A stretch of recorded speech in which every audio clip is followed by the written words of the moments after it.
kebetulan kita mainnya bareng nih. Oke, kenapa pertanyaannya? Maaf. Untuk Bermain bareng. Oh iya, yang unik di film ini kali pertama setelah 7 tahun ya. Kita ketemu di film Interchange 7 tahun yang lalu. Setelah itu udah nikah, udah aku pindah ke Indonesia. Kita belum pernah digabung di satu frame, dan ini adalah kali pertama setelah 7 tahun kita di satu frame. Ya, itu yang unik tentang film ini. Dan film koridor. Film koridor. Ya. Pas pertama kali tahu disatuin gimana? Memang Mas Indra, sutradaranya Mas Indra Gunawan propose untuk aku main sama Idil gitu, karena memang ada adegan yang harus intimate gitu ya. Jadi ya udah waktu itu Mas Indra sama suami kamu ya gitu. Padahal perannya kita bukan suami istri gitu, tapi ada adegan intimate, jadi ya Oke lah.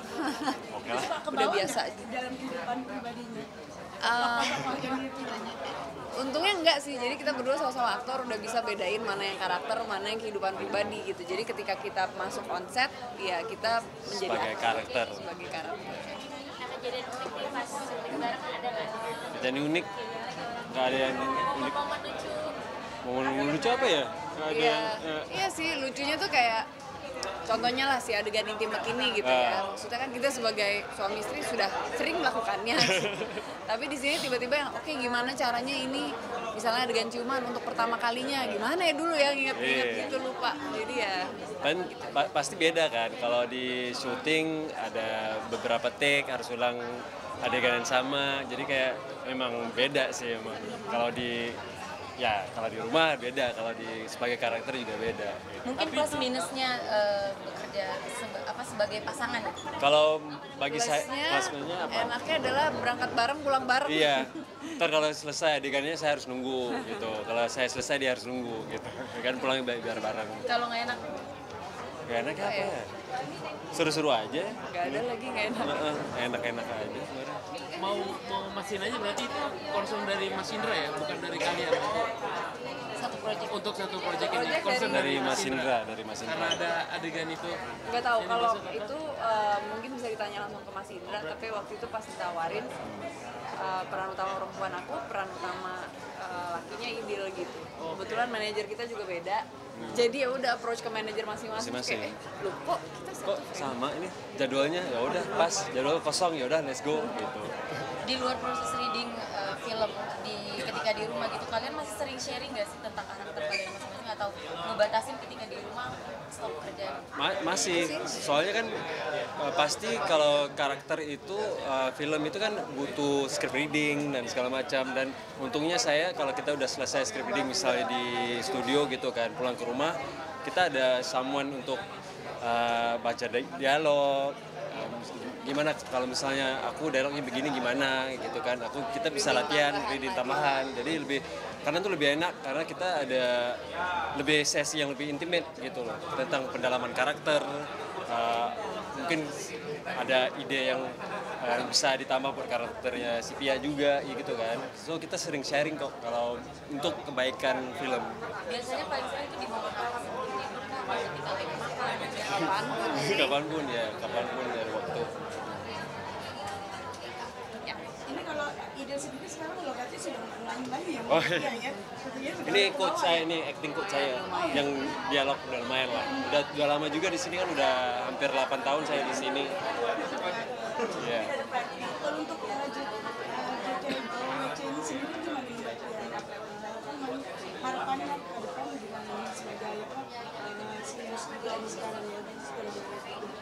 Iya, semoga semakin baik, semakin banyak juga saya lah gitu bukti nyata kalau kita ingin membuat yang terbaik di film, mau berperan di depan layar ataupun di belakang layar, pasti ada festival-festival yang akan mensupport film-film kita, salah satunya di Jakarta World Cinema Week ini gitu, karena ketika kita jujur gitu, ketika membuat film pasti akan ada apresiasinya. Kalau untuk apresiasi dari pemerintah sendiri ada ini juga nggak sih kalau datang tapi untuk sinyal-sinyal sekarang ini? Ada beberapa support juga. Lebih lanjutnya mungkin yang udah sering ikutan kali ya, kayak mungkin PFN juga sekarang kan juga ngadain funding untuk filmmaker gitu, dan mungkin ada beberapa platform lain yang pemerintah juga bantu filmmaker membuat karya. Siap mulai apa jadi sutradara itu atas kemauan sendiri atau ada inisiatif ada apa dari produser atau apa Sebenarnya ini kan udah karya ke sekian ya. Sebelumnya ada 2 yang bentuknya web series gitu. Sebelumnya tuh karena sebenarnya sering banget ada pertanyaan-pertanyaan soal dunia lah. Ini kenapa begini, lalu sering aku tulis gitu, dijadikan premis pada akhirnya gitu. Tapi kok sayang banget kalau kegelisahan soal dunia atau banyak pertanyaan-pertanyaan soal dunia ini yang cuman buat konsumsiku sendiri gitu. Enak nih kayaknya di-sharing, akhirnya sempat buat nulis skenario. Tadinya siapa aja lah yang ngedirect gitu. Tapi pada akhirnya produksiku yang pertama banget dulu, produserku sempat bilang, "Pi, ini cerita lo tuh nggak ada yang bisa megang selain lo sendiri gitu." Oh gitu ya? Ya udah deh. Berarti next step-nya adalah aku harus belajar lebih lanjut bagaimana caranya merealisasikan apa yang ada di kepalaku melalui bentuk tulisan, lalu melalui multimedia gitu pada akhirnya.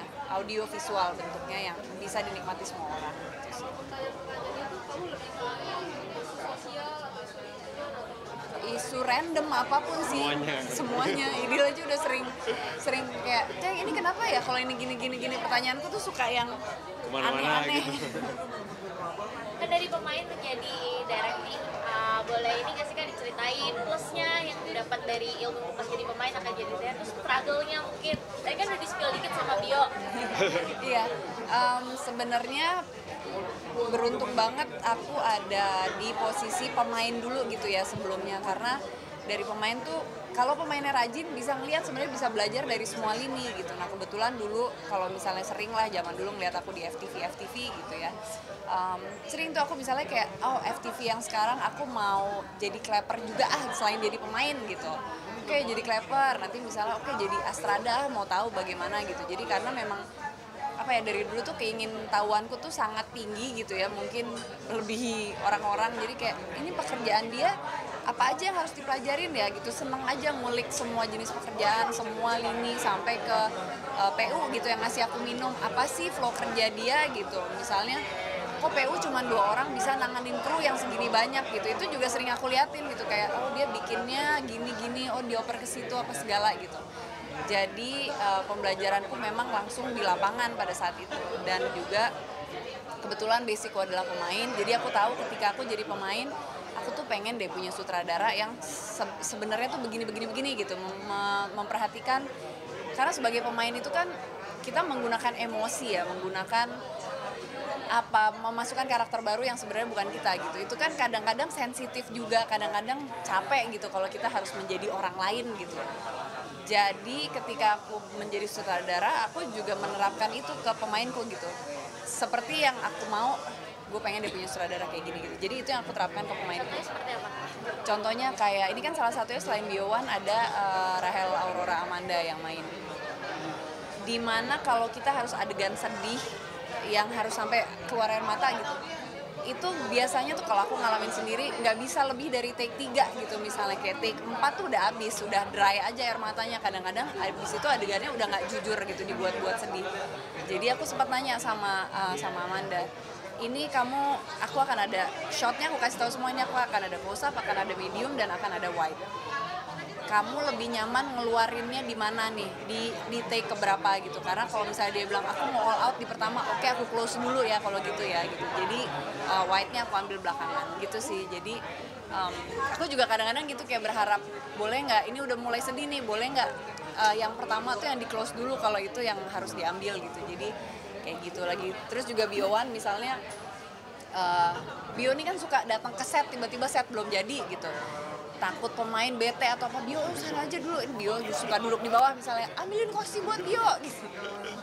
Gitu sih, karena supaya ketika pemain udah mulai nyaman, mood mereka baik, berarti mereka juga bisa bertransform untuk menjadi karakter lain dengan baik. Terus ketika mendirect film ini Kak, mungkin ada sosok sutradara atau sineas yang jadi tempat Kak Pia buat sharing nggak sih? Ada ya? Ada lagi. Jadi kamu suami aja. Ya soalnya Oh ya, pas lagi syuting ini, aku tuh lagi di tengah-tengah produksi juga sebagai pemain rencana besar di OTT lain, tapi Falcon juga yang ngerjain. Itu tuh bener-bener ada break cuma 2 minggu. Terus Bu Erika bilang, ayo go syuting gitu. Hah? Oke, jadi persiapan cuma sebentar, abis itu syuting sebentar, abis itu besok paginya balik lagi main jadi pemain di judul rencana besar itu gitu. Jadi kayak wah udah dubrak-dabruk lah. Tadi kan Bio cerita sampai anak di treat apa sih kak yang memang udah diterapin ke Bio sampai Bio bisa excited di dari sama kakak? Itulah maksudnya kita diskusi treatmentnya mungkin lebih ke didengarkan apa versinya pemain tentang karakter ini gitu ya. Terus aku pun juga mungkin punya versiku tentang karakter ini. Lalu kita ketemu di tengah, kita sering sharing discussion gitu. Kadang-kadang sebagai pemain kita dapat sutradara yang udah tahu nih, oke, karakter lo harus begini. Tapi sebenarnya kita sebagai pemain juga punya punya wacana lah, punya proposal kalau boleh nggak karakter yang aku mainin seperti ini gitu. Nah aku sangat open banget sama Bio, gimana nih karakternya diginiin apa segala, sama itu tadi misalnya udah Bio ngadem-ngadem aja dulu, nanti kalau misalnya set udah siap baru gue calling gitu. Kadang-kadang kelamaan nunggu di set kan juga bete gitu ya, semacam itulah. Tapi lebih enjoy mana sih kak, jadi pemain atau jadi Beja apa? Sebenarnya sama dua-duanya tuh punya bebannya masing-masing, punya kesenangannya masing-masing, punya kesedihannya masing-masing gitu. Jadi sama balance-nya. Kalau jadi pemain tuh pasti harus nguras lebih ke internal gitu ya, lebih ke emotion, lebih ke emosi yang sangat terkuras gitu lah ya. Kalau jadi sutradara tuh bagaimana memikirkan cerita ini bisa nantinya akan ditampilkan di dalam bentuk audiovisual, lalu kepala juga banyak gitu, HOD, head of department banyak, kru juga banyak gitu. Belum lagi ngomongin pemain, ngomongin cerita banyak gitu, tapi lebih ke kepala. Tapi yang pasti dua-duanya tuh menggunakan hati gitu sih. Tadi gitu kak soal filmnya, risetnya sulit nggak sih? Kan kayak ngebuka lagi luka lama dari teman-teman di sana, mungkin gimana? Lumayan sebenarnya. Sulitnya tuh sebenarnya gini.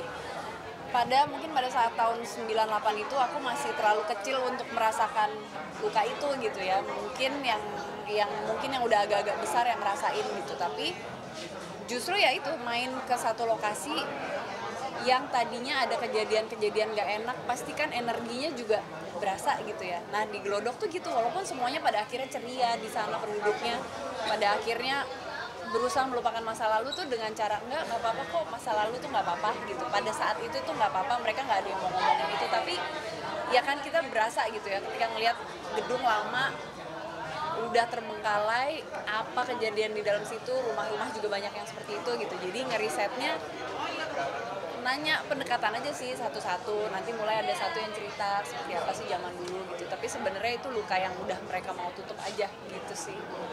Buat mereka mau terbuka supaya bisa nge-recall lagi kenangannya gitu. Makanya nggak sampai nge-recall, tapi ya udah aku ngobrol aja. Jadi sering main ke sana, sering jajan belanja di sana gitu, makan jadi warga lokal lah ceritanya, belusukan jalan-jalan sendiri ke Glodok gitu. Tapi pada akhirnya cerita ini kan fiksi gitu, hanya rasanya aja yang aku adapt dari yang diadaptasi dari kejadian zaman dulu. Tapi awal mula maksudnya tertarik untuk mengangkat kisah dari Glodok itu, awal mula itu dari apa sih kak? Mungkin ketika lagi hunting makanan kah, atau jalan-jalan aja ke Glodok sebenarnya gitu. Terus ya karena aku lahir dan besar di Jakarta Selatan gitu, nggak ngerti apa-apa soal Glodok sebenarnya gitu. Tapi waktu itu ke Tea House, Pancoran Tea House itu kan menarik ya. Terus habis itu nih apa sih, semakin dalam, oh gini ya, ini apa ya gitu sih. Nah sebagai pemain direct di bidang perfilman, ada nggak sih kak hobi lain nih selain di dunia kreatif film ini? Banyak sih kalau hobi. Kan yang kedengeran katanya keras suka buat naik motor trail gitu kan. Iya, suka. kak mungkin butuh waktu berapa lama sih kak untuk riset di dalam tentang cerita Glodok dan Cerita Glodok ini sebenarnya udah kolektif sih, udah dari beberapa lama yang lalu gitu. Sempat dengar, sempat mikir, tulis kecil-kecil gitu sih, sampai akhirnya jadi cerita. 2 tahun? Enggak juga Enggak sih, enggak juga. Cuman kan informasi-informasi itu dari zaman tahun itu sampai sekarang kan kita selalu ada. Jadi memang recollective memory itu. Ketika dapat cerita udah kepikiran Biowan atau ada Ada beberapa kandidat pastinya gitu. Kalau kita tapi dari top of mind memang Biowan gitu. Cuman kan kalau misalnya dia nggak bisa, kita pasti punya backup, harus punya cadangan gitu. Tapi ternyata bisa, jadi ya. Apa yang pertimbangannya kenapa harus Biowan gitu? Maksudnya ada kriteria karakteristik apa di Biowan is a very talented actor.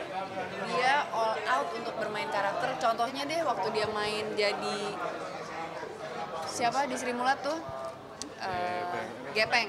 Dia jadi Gepeng kan totally beda banget gitu. Sementara dia sebenarnya ganteng banget gitu. Nah ini pasti dia bisa banget mainin jadi yang sosok yang punya luka masa lalu. Ya, terima kasih. Terima kasih Kak. Kakak mau dong tanya kan dan soal hobi seperti tadi kak. motor nih kak, Yang refreshing kakak kak atau gimana? healing sendiri kan dari Iya sih. penata di Jakarta Herum kan juga suka traveling juga naik motor. Iya, semua hobi motor pasti buat ya selain sebenarnya itu bukan hobi sih, sebenarnya itu juga salah satu kerjaan kendaraan sehari-hari untuk menghindari macet gitu ya. Tapi juga naik motor tuh healing tersendiri sih. Like melewati ini kan rintangan-rintangan yang ekstrim gitu. Apa aja sih kak yang udah pernah kakak laluin? Sebenarnya itu bentuk olahraga juga karena itu kan kardio berat ya. Motor trail tuh menguras sangat banyak kalori, jadi memang selain fun olahraga yang serius juga sih. Paling jauh kemana sih kak, mungkin motoran naik trail, dan paling seru kemana? Belum kemana-mana sih, pernah ke Bogor, Hambalang gitu, belum terlalu yang jauh-jauh banget, tapi itu treknya aja udah bisa dari pagi ketemu malam untuk bisa sampai ketemu jalan raya lagi gitu. Pernah cedera atau jatuh dari motor trail itu sendiri nggak sih? Sering. Kalau naik motor trail wajib jatuh sih, makanya kita pakai protektor yang sangat lengkap gitu. Biar Tapi aman. Ya kalau trail emang ya pasti jatuh. Tapi luka-luka udah. Naik motor sendiri dari kapan nggak? Dari SD ke SMP ke? Enggak dong, dari pertama kali boleh punya SIM. SMP. Sebelum punya SIM jangan pernah naik motor ya. Ingat gak beli motor pertama? Beli motor Masa mereknya disebut, jangan pertama dong. maksudnya tipe apa gitu ya? Tipe Matic. Tipe Sama Matic. Matic. Belajar pasti juga ketemunya yang Matic dulu. Nah perbedaan yang paling sulitnya apa nih kak? Apakah sungai? Semua sungai, uphill, naik bukit, susah semuanya. Kalau touring jauh tuh pasti kalau misalnya bukan motor trail pasti ya cuaca sih itu sebenarnya hujan. Kadang hujan tiba-tiba mataharinya muncul, ya udah copot jas hujan. Tiba-tiba hujan lagi pakai gitu. Kakak sendiri support istrinya punya olahraga ya? Iya, kita seneng bareng-bareng kan, motoran juga Yang ngajak bareng. dia naik motor juga aku. Iya yang ngajak. Terus kalau dia kan nggak suka bonceng, ya udah dia satu motor, aku satu motor. Jadi kalau kita kemana-mana tuh masing-masing mau motor sendiri. Kalau yang rusak ya serah sendiri yang ngurusin motornya gitu loh. Ya udah dulu kak, kesini tomboy kak atau seperti apa sih kak sampai akhirnya punya hobi motoran nih? Nggak tahu ya kalau orang mau bilang tomboy, tapi memang sport itu aku suka gitu. Tapi feminin aja. Motoran cantik-cantik ya. Ya. Ada harga budget khusus sendiri nggak sih untuk motoran sendiri nih? Enggak. Modif-modif juga. Ada beberapa yang modif, tapi nggak pernah ada khusus spare budget untuk itu sih. Di tengah orang-orang cewek kan budget khusus kan untuk tas, tapi kan Iya, misalnya Mbak. lebih ke motor. Kenapa sih lebih memilih motor ketimbang tas dan hingar-bingar lainnya? Lebih murah motor dari tas. Enggak juga, motor kita harganya berapa? Oh iya. Enggak sih, kalau tas kan, tas buat aku tuh hanya wadah yang bisa untuk secukupnya lah bawa tempat gitu. Mau bentuknya gimana, yang penting tuh benda yang perintilan bisa masuk gitu. Udah nggak bisa aku lihat tas sebagai fungsi lain sebenarnya gitu. Mungkin ada orang yang bisa melihat tas adalah sebagai fungsi lain gitu ya, untuk nilai status atau apa gitu. Tapi aku nggak melihatnya ke situ. Tapi kalau motor tuh memang menyenangkan, hiburan dan atribut kayak misalnya helm itu malah aku bisa koleksi yang serius karena memang selain bagus juga berfungsi ya untuk keselamatan sendiri. Jadi Helm sendiri fantastis kak kan? ada yang fantastis, ada yang Berapa sih kak mungkin helm yang fantastis yang bagus? ada deh, browsing aja sendiri. Nah, tapi quality time berdua di saat kesibukan biasanya ngapain quality time berdua gitu? Ada waktu bersama. Oh jalan-jalan paling, jalan-jalan. Kita olahraga bareng juga, manjat, diving, motoran. Kalau sekarang kita lagi sibuk bangun kafe nih, lagi jalanin kafe. Kita baru buka nih, baru 5 hari buka di daerah Cipete, namanya Kasatopia. Ada di IG, ada di semua sosmed. Kebetulan jadi promo kafe. Jadi itu sekarang kita sibuk di situ sekarang di kafe. Agak banting setir juga dari sutradara ke tukang kopi. Jadi F&B, ya kan kalau si Pia kan emang doyan kopi ya. Kalau aku anak teh. Jadi kita ya udah kita perlu platform tempat untuk kita bisa ngopi, diskusi film, nongkrong, maka kita bikin kafe. Sambil kalau meeting-meeting biar ada tempat aja sih. Ya ada tempat ya gitu. Terima kasih. Terima kasih.